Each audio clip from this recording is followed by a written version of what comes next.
This is Hidden Killers Week in Review. A look back at the most prolific stories of the week.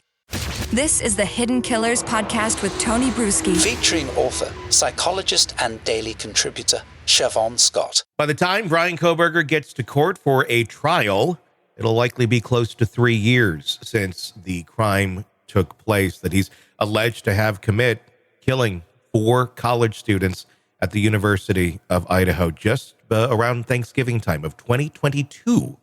Why so long to determine what took place in such a short period of time? Well, it is a capital murder case. A man's life does hang in the balance. But still, why 3 years to determine what happened over the course of a few hours?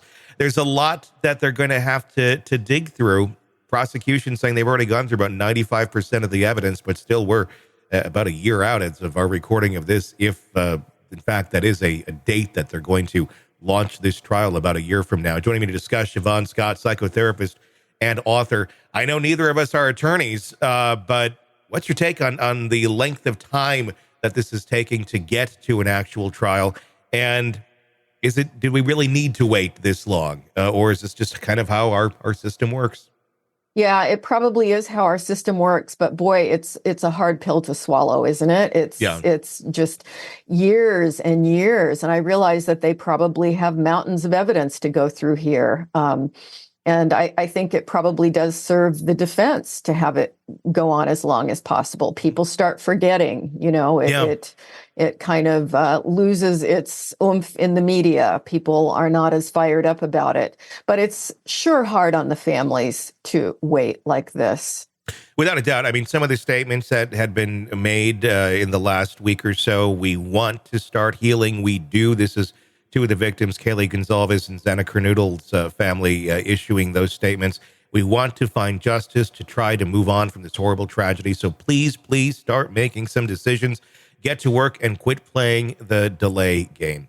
You're right. I mean, time will work in the advantage of Bryan Kohberger in this. Lots of things can change between now and then.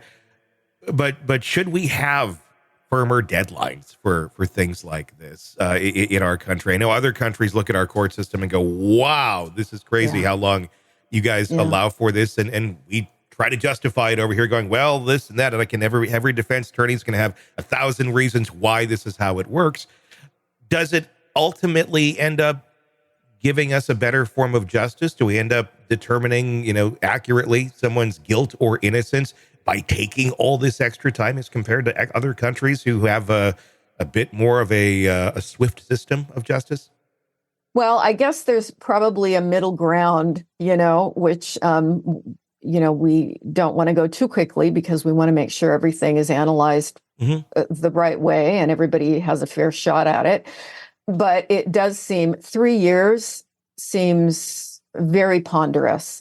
And I don't know enough about all the machinations within the court system that cause this to happen. But I hear this a lot, even from people trying to get through child custody situations that go on for years and years and years. And it's just brutal for everyone. Yeah. And I would certainly weigh in on the side of we need to be as quick as we possibly can, do it right, but get it moving. Yeah. Ann Taylor, the attorney for Kohberger, it's still up in the air, still asking for that venue change, complaining that the local jury pool has been tainted by extensive inflammatory publicity. It's pretty much everywhere. It's not just in Moscow, Idaho. You add that venue. I mean, she's being a defense attorney. She's doing everything she can, to try and defend Bryan Kohberger. But at the end of the day, I know we talk about, there's mountains of evidence. Is there? I mean, really, at the end of the day, is there? We're talking, as far as we know, the alibi that has been given is he went for a drive. He likes to drive at night. Right. How much is this? Isn't, I don't know. It just doesn't seem like a case that really has a ton that's going to point in the way of innocence for Bryan Kohberger. From everything that we know, we have phone pings where he's near King Road. We have DNA at the scene, DNA that's, been crossed every which way now. Other than delay, are they really more so than anything here going for a defense of well, if we can delay this, if we can find some sort of technicality, I think so. maybe we can save your life at the best. Yeah. You've got the white Elantra. You've got going back to the crime scene the morning after. It's like, what in the world? Not to mention all his other personality problems and the people that have come forward and said they felt threatened by him.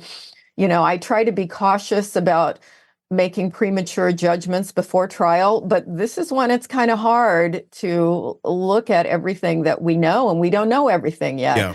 But what we know that's out there, and to say, oh yeah, he's got a good shot at exoneration here. So I think you're right. I think it's just delay, and look for any little thing they can use, to work in his favor. Sick of the ads? We are too. Start listening with no commercials now and get access to all of our episodes in advance of everyone else. Become a True Crime Today Premium Plus subscriber on Apple Podcasts. Search True Crime Today Premium Plus on Apple Podcasts or go to our podcast page and sign up now. True Crime Today Premium Plus. Sign up now.